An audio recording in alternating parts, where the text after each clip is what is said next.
शांति। अव्यक्ति परिवार में आपका स्वागत है। आज है दिन 13। सहज योगी बनना है तो परमात्म प्यार के अनुभवी बनो। आज का विषय है बाप समान। अव्यक्त शारी कर्म में, वाणी में, संपर्क व संबंध में, लव और स्मृति वह स्थिति में लवलीन रहना है। जो जितना लवली होगा वह उतना ही लवलीन रह सकता है। इस लवलीन स्थिति को मनुष्य आत्माओं ने लीन की अवस्था कह दिया है। बाप में लव खत्म करके सिर्फ लीन शब्द को पकड़ लिया है। आप बच्चे बाप के लव में लवलीन रहेंगे तो औरों को भी सहज आप समान व बाप समान बना सकेंगे। अभी हम मोहिनी दीदी से सुनेंगे।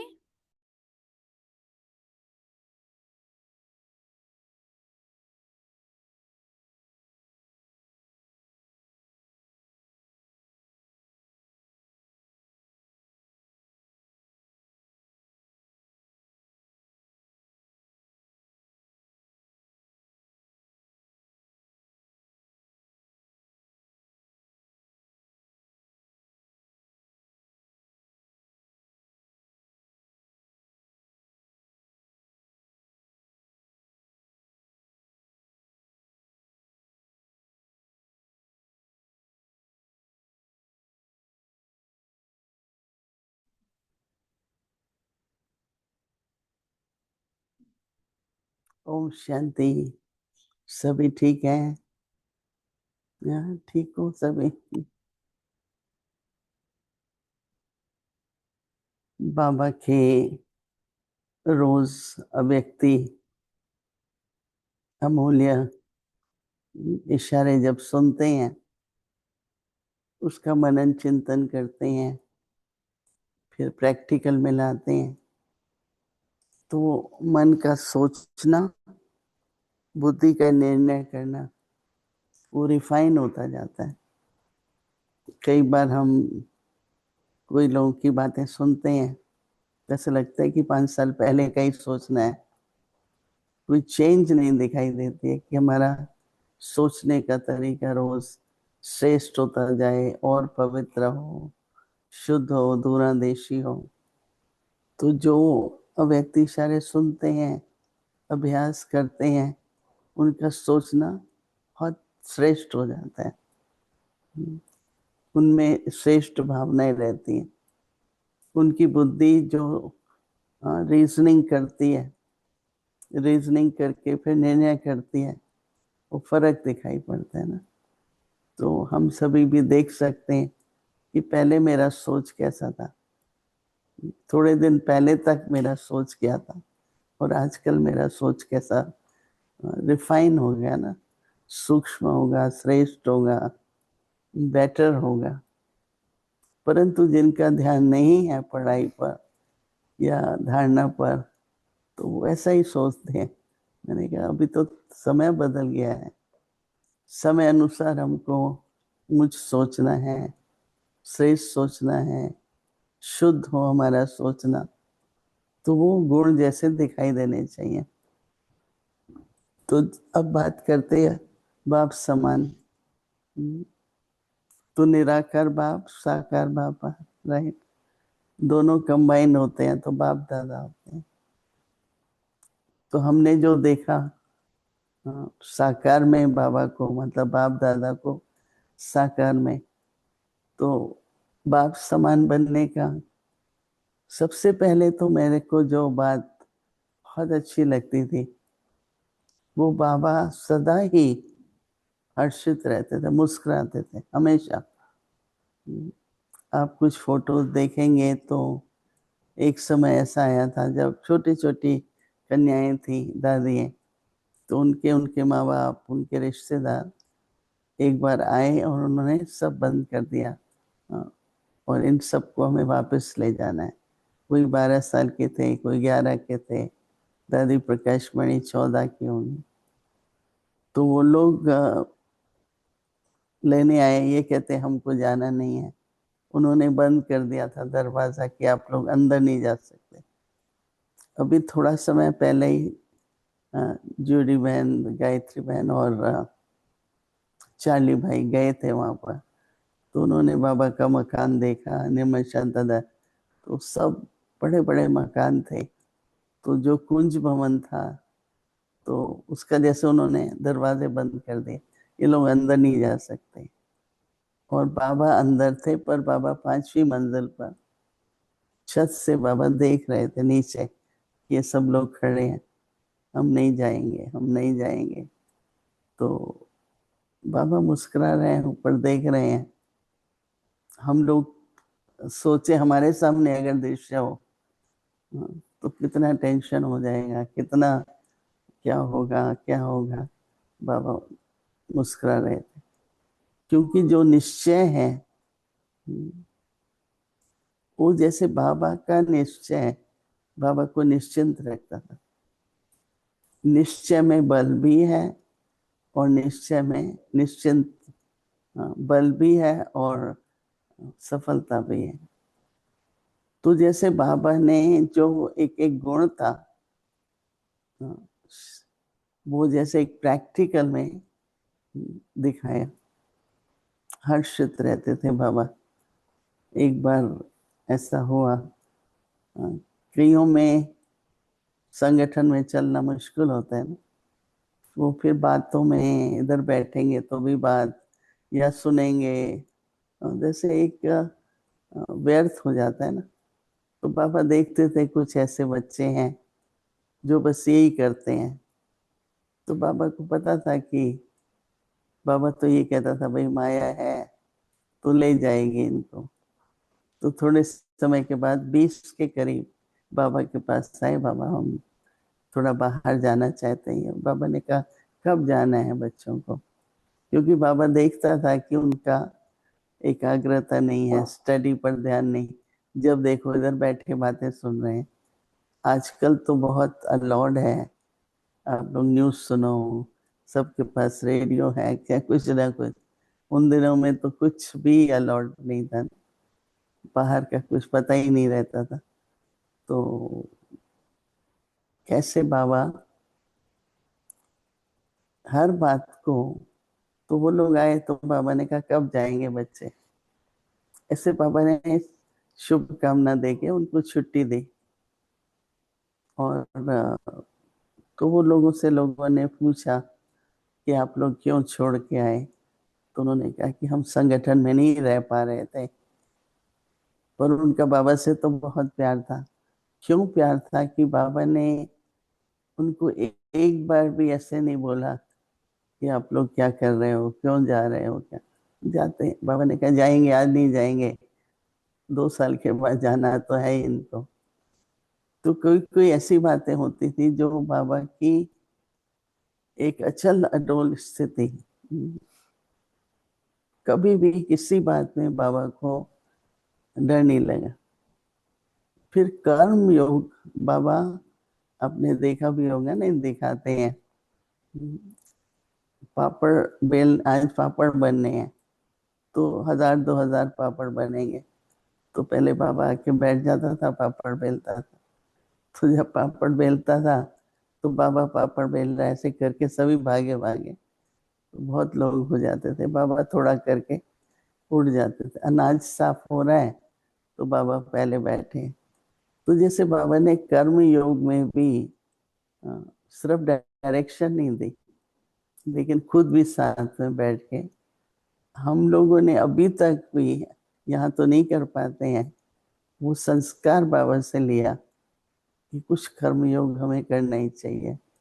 भोजन खाते हैं हम, यज्ञ की कितनी, तो हम भी कुछ करें यज्ञ के। तो मुझे भी याद है कि मैं हमेशा, हमारे पास बहुत बड़ा सेंटर था दिल्ली में, पीछे बहुत बड़ा स्थान था। तो गाजर का हलवा बनेगा तो कितने किलो गाजर ग्रेट करनी पड़ती है ना उसको। तो बैठते थे, धूप होती थी, माता याद है, हम लोग भी बैठ जाते थे। तो वो लोग इतने खुश होते थे कि देखो बहनें भी हमारे साथ बैठी हैं। आजकल भी जरूर होता ही होगा, परंतु बाबा का जो संस्कार थे, उनकी मनसा, तो सोच कैसे पता चलता है? निर्णय से ना, कि हाँ बच्चे बेशक जाओ। और बच्चे भी फिर ये वारंट निकली कि 16 साल से जो कम है उनको लेटर लानी है। तो बाबा ने भेज दिया उनको, बोला नहीं लेटर लेके आओ, सबको लेटर लेके आना है। तो एक हमने जो ड्रामा के सीन्स थे, आप लोग भी आदिदेव किताब पढ़ी होगी, उसमें सब सीन्स तो नहीं है, परंतु हमने खुद देखा कि एक लाइट माइट हाउस के रूप में बाबा थे। कभी किसी की गलती की रियलाइजेशन हो पर गिल्टी न रहे। तो एक बार दीदी मनमोहिनी थी, उन दिनों में लकड़ी का चूल्हा था, हम लोग सब लकड़ी के चूल्हे पर, बड़े बड़े छोटे भी थे, तो रोटी वगैरह धुआं जरा ज्यादा होता था। तो विश्व रतन दादा के रोटी के टाइम कहते थे आप लोग बेलो, हम मैं सेकूंगा। तो वो लोग आग का काम कर लेते थे। तो एक छोटा सा स्टोव था, बहुत छोटा, एक ही, और उन दिनों में महंगी थी गैस वगैरह। तो खराब हो गया, ठीक कराना था, तो दिल्ली कोई ग्रुप जा रहा था, क्योंकि आज जैसा तो नहीं है ना, ग्रुप आते थे वो जा रहे थे। तो बाबा ने दीदी को बोला कि ये भेजना दिल्ली, रिपेयर करके आए, क्योंकि कभी कभी अर्जेंट कुछ होता था ना, तो वो स्टोव यूज करते थे। तो ग्रुप चला गया, तो पता चला कि स्टोव तो गया नहीं। तो बाबा ने बुलाया दीदी को कि स्टोव, दीदी ने कहा मुझे भूल गया। तुम समझते हो कि तुम्हारी इस भूल से कितनों के व्यर्थ संकल्प चलेंगे, उसका बोझ किसके ऊपर, कितनों को व्यर्थ संकल्प चलेंगे। तो दीदी को थोड़ा फील हुआ कि मेरी बड़ी भूल है। फिर 1 मिनट में बाबा ने पूछा, बच्चे ड्रामा में भूल होती है क्या? तो कहा नहीं। तो एक तरफ इतना रियलाइज कराया कि ये भूल छोटी भूल नहीं है, इसके कारण जितनों को व्यर्थ संकल्प चलेंगे उसका बोझ आपके ऊपर है। लेकिन फिर बाबा ने ये भी नहीं चाहता था कि वो दुखी होकर के बैठ जाए और कह रहे मेरे से तो भूल हो गई। एकदम बाबा ने उस बात को खत्म करके, रियलाइज भी हो गया और फिर उनमें परिवर्तन भी। तो बाबा के समय पर 2 शब्द नहीं थे। एक तो मतलब आप भूल नहीं कर सकते, बाबा को हर बात एक्यूरेट, हर बात एक्यूरेट। और इसी तरह फिर हमारी दादी थी, तो एक्यूरेट भी रहे, परफेक्ट भी रहे। फिर हम लोगों से भी छोटी मोटी भूलें होती थी, तो दीदी एकदम कहती थी देखो इस भूल में भी कोई भला है, सीख जाओ, भूल में भी भला है। तो वो रियलाइज करा के, पर किसी को दोषी की दृष्टि से नहीं देखते थे, जो उसने भूल की वो दृष्टि नहीं रखते थे। तो उससे क्या होता था, दूसरों को रियलाइज भी होते थे, वो आगे भी बढ़ते थे, और वो अपनी जीवन में एक जैसे शिक्षा बन जाती थी कि हमसे ये भूल हुई, ऐसे नहीं बोलना चाहिए था, चाहे बोलने में चाहे करने में कुछ भी। तो ऐसे बहुत सारी कहानी है जिसमें अगर हम बाबा को फॉलो करना चाहें, तो मनसा बाबा की, मनसा ब्रह्मा बाबा की, शिव बाबा तो ज्ञान के सागर हैं। और बाबा की जो दिनचर्या थी बहुत एक्यूरेट थी।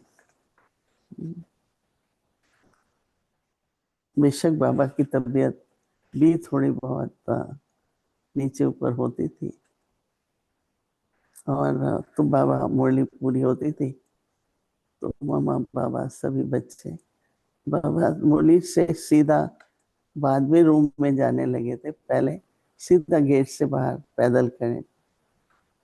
पहाड़ी थी बहुत, तो कई लोग चल पाते थे, कोई नहीं चल पाते थे। मम्मा पापा तो फटाफट तेज स्पीड से जाते थे, चक्कर लगाते थे 3-4 बार। बाबा 2 बजे के करीब बाबा किचन में जाएंगे, ऐसे करके बाबा चक्कर लगाते थे।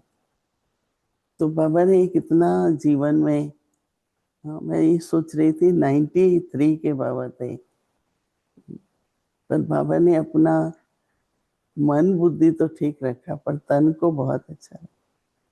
मैं तो यही इंस्पायर करती हूँ। बाबा एक ही बार हॉस्पिटल गए, तो हम लोगों को भी बाप समान बनने के लिए अपने में गुण शक्ति का तो, पर वो व्यवहार में कैसे आए, चाहे अपने तन के प्रति, चाहे अपने धन के प्रति। बाबा ने कितना धन, कितने मकान, बाबा ने कभी ये नहीं कहा मेरा है, इसका क्या कर रहे हो। तो अंदर में जैसे एक समर्पण भाव बहुत था। तो इसलिए बाबा कहते हैं बाप समान बनो। तो बाप समान बनने के लिए व्यवहारिक रूप से हमारे गुणों का, शक्तियों का क्या प्रयोग है। पर बाबा कह रहे हैं कि कर्म में, वाणी में, संपर्क में, संबंध में लव हो और स्मृति व स्थिति में लवलीन रहना है। बाबा कहते हैं जो जितना लवली होगा वह उतना ही लवलीन रह सकता है। हम सभी लवलीन रहने की विधियां ढूंढ रहे हैं ना आजकल की, कैसे लव तो है, लवलीन कैसे रहे। तो क्या विधि बाबा बता रहे हैं, जितना लवलीन होंगे वह उतने लवलीन रह सकेंगे। तो बाबा से प्यार लिया तो लवली बने, लवली बने तो लवलीन भी रह सकते हैं। मैं सबको यही कहती हूँ, कई ये बात लेके आई, लेकिन ये जो विरोध की भावना है ये यज्ञ में नहीं होनी चाहिए। बड़े सूक्ष्म में मेरी तो राय है, मैं तो किसी व्यक्ति या कारोबार की किसी बात में, हाँ, चलो बताना जरूरी है, पर विरोध की भावना नहीं, क्योंकि वो विघ्न है। किसी ने गलती की, जैसे नहीं बाबा कहता है, कोई कहते हैं कोई झूठ बोलता है तो मुझे बहुत गुस्सा आता है। तो दोनों ने गलती की या एक ने की? नहीं, बाबा ये कई बार बताता है। ऐसे कई आते हैं आजकल, तो बहुत आते हैं, देखो ये हो रहा है, ये हो रहा है। मैंने कहा बताओ, हम ठीक करेंगे, पर ये भावना नहीं बदलो। विरोध की भावना, बाबा ने 2-3 दिन पहले कहा, वो किसी भी कारण से हो सकता है। क्या पता ईर्ष्या है, क्या पता आप भेंट कर रहे हैं, क्योंकि जरूरी तो नहीं है कि राइट तरीके से, पर विरोध की जो भावना होती है वो एक बहुत बड़ा विघ्न है। तो एक तरफ तो बात ठीक कर रहे हैं, दूसरी तरफ यज्ञ में ऐसी वातावरण बनाना बहुत बड़ी भूल है। तो एक भूल ठीक करने के लिए आप भी भूल कर रहे हैं। तो ये कैसे होगा ना। तो लवलीन स्थिति बहुत जरूरी। इस लवलीन स्थिति को बाबा कहते हैं कि मनुष्य आत्माएं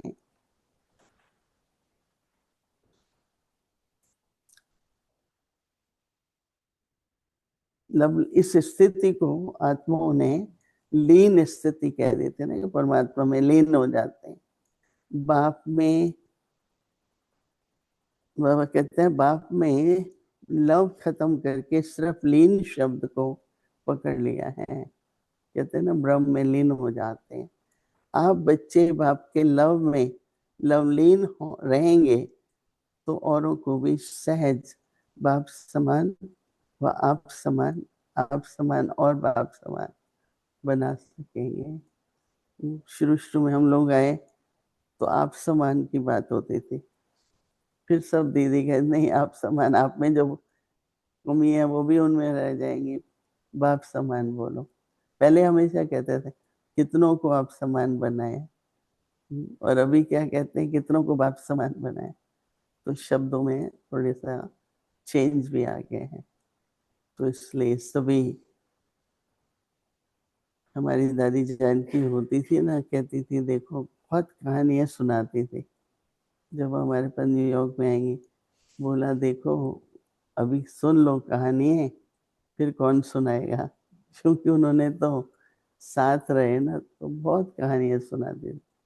तो हमें भी 11 साल के करीब रहे तो नहीं, पूरा टाइम पढ़ते ही थे अभी, लेकिन बाबा से बहुत समीप का संबंध रहा। आते थे बाबा दिन में कई बार, बुलाओ बच्चों को, बुलाओ बच्ची को बुलाओ। तो क्योंकि हम लोग जाते थे तो कोई सेवा की बात करेंगे, कोई ज्ञान की, हमने तो कभी किसी के लिए कंप्लेन नहीं, कभी नहीं। हमारे मुंह से क्यों निकले किसके लिए ना, भगवान के सामने हम नहीं कह सकते। तो इसलिए बहुत अच्छी अच्छी बातें करते थे। तो बाबा हर थोड़े घंटों के बाद बुलाओ बच्ची को, बुलाओ। कई कहते थे हमें तो इतने दिन अपॉइंटमेंट नहीं मिलती, और आपको दिन में 3-4 बार। मैंने कहा इतनी तो समझो कि भगवान से बातें क्या करनी है, इतनी भी नहीं। जब जाओ, जब मेला लेके जाओ, जब जाओ। तो बाबा कहता था ठीक है, देंगे अपॉइंटमेंट। तो कई बार हफ्ता हफ्ता उनको मिलती नहीं थी अपॉइंटमेंट। तो इसलिए बाबा को समझना, बाबा से संबंध बनाना, दिल पसंद बनना, तो ये सब हमने बाबा से सीखा। ओम शांति।